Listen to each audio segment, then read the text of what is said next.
Let me start with a sentence no father ever wants to say out loud. 2 armed men rammed a truck through my garage, and my 13-year-old son had to face them down in body armor with an AK pattern rifle. It sounds insane. Like a scene from a low-budget action movie. But this wasn't a movie. This was my family's Sunday morning. A father's worst nightmare doesn't always come with sirens or hospital calls. Sometimes it comes quietly, wrapped in a perfect morning that suddenly tears open like paper in a storm. My name is Mark Walker. My life, up until that morning, was nothing special. Coffee in the kitchen. Bad jokes. Mowing the lawn.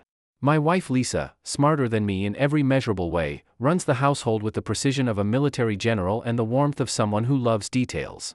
Our son Cole, 13, quiet, steady, growing fast into someone I sometimes feel I'm learning from instead of teaching. That Sunday morning was peace in a bottle. The smell of coffee thick in the air. Lisa scrolling her tablet with a sly smile, probably defeating another stranger on the internet in a debate. Cole sprawled on the floor, carefully working on the gears from his model kit. The light was perfect. The silence was full. I was just thinking about whether I finally had the energy to fix that squeaky hinge. Then the peace broke. It started as a low rumble. Not a car idling. Not a plane overhead. This was deeper, angrier. The growl of an engine being pushed too hard. I froze. Lisa's eyes snapped to mine. Cole stopped moving, a gear caught between his fingers. The rumble grew. Louder. Closer. And then, impact. The world shook. The house groaned. My coffee mug slid, toppled, and shattered into sharp ceramic pieces on the floor. It didn't sound like an accident. It sounded like war. Then silence. Long enough for one pounding heartbeat. Then the soft tinkle of falling glass. I moved before I could think. And what I saw out that front window nearly stopped my own heart. A white work truck was buried in my garage. Not dented, not hanging awkwardly, obliterated. The garage door had been shredded like paper. And climbing out of the truck were 2 men. Not dazed. Not limping. Not shocked by what they'd done.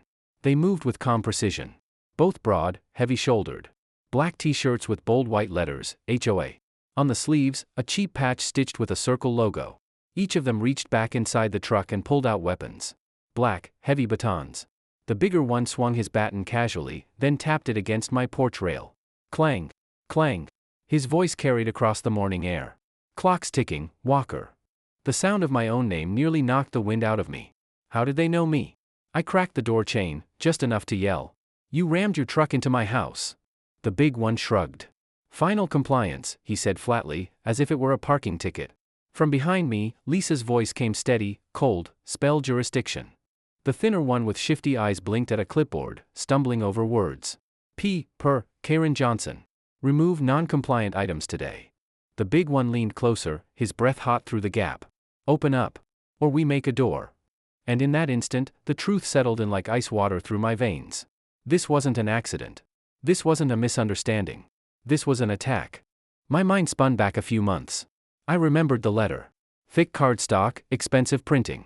From the Evergreen Crest Association, a brand new high-end neighborhood over the ridge with golf courses, million-dollar homes, and a reputation for a ruthless HOA president named Karen Johnson. The letter wasn't a welcome. It was a claim of power. They listed violations on my property, my rustic wooden mailbox post, non-compliant. Lisa's vegetable garden, unsanctioned agriculture. The trim color on our house, not on the approved list of beiges. It was absurd. I laughed when I read it. Wrote back, firm but polite. Attached county records, property lines, proof they had no authority over us. Sent it certified mail just to be clear. I expected maybe a nasty response letter, or a passive-aggressive phone call. What I did not expect was 2 men smashing through my garage with a truck. Now, standing on my porch, they weren't just quoting rules. They had my name and my address written bold on that clipboard. This wasn't confusion. This was personal. The 2 men stomped up my porch like they owned it. The bigger one rapped his baton against the front door. Thump, thump, thump, homeowner. His voice was low, gravelly, like rocks grinding together. This is a compliance inspection. My hand braced the door. Lisa whispered, steady and sharp, they're bluffing. They want power they don't have. And then, Cole moved. Out of the corner of my eye, I saw him walk quietly to the hall closet. He pulled on his tactical vest, the one I bought for our shooting range trips. Over his red t-shirt, it suddenly looked like armor. And in his hands, his rifle. An AK pattern, semi-auto, legal, his pride and joy. He knew its safety rules like second nature. He held it low, finger off the trigger, posture steady. Seeing my son like that in my living room sent a jolt of ice down my spine. He wasn't pretending.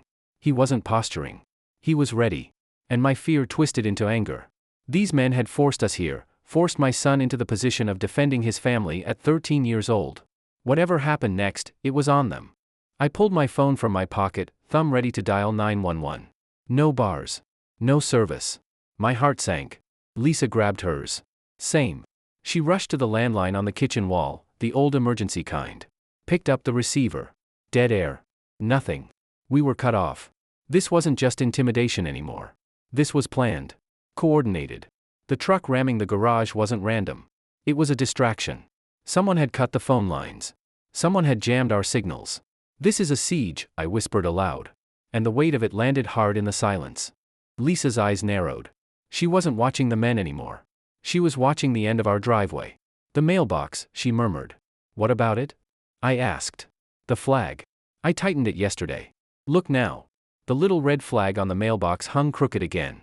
And at the base of the post, hidden in the bushes, was something small. A black box, no bigger than a deck of cards. A short antenna sticking up. A tiny green light blinking. Not ours. Not postal. A cell phone jammer. Cold realization hit. This wasn't just trespassing. This wasn't just assault. This was a federal offense. And the fools had left their equipment out in the open. Lisa's eyes met mine, sharp and focused. The fear was gone. For the first time since the crash, I saw something else in her gaze: leverage. Outside, the men grew impatient. They moved toward the garage breach, batons raised. Inside, we shifted fast. Lisa wedged doors, shoved furniture against frames. She tossed me the truck key fob. Hit the panic button. The horn blared outside, loud and jarring. The men startled, heads snapping toward the sound. Lisa hissed, "Stay low. Curtain shadows only." We crouched, moving carefully.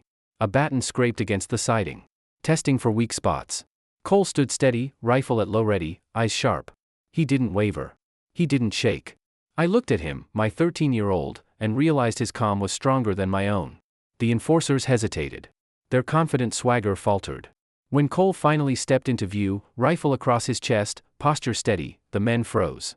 For the first time that day, they looked unsure. They backed away slowly. Muttered threats. Climbed back into their battered truck. And then, they were gone. Silence filled the house again. But this silence was different. They hadn't won. We had. They wanted compliance. What they got was resistance, and evidence of a crime that could burn their whole operation to the ground. They underestimated us. And they forgot one thing: you don't mess with a family defending their home.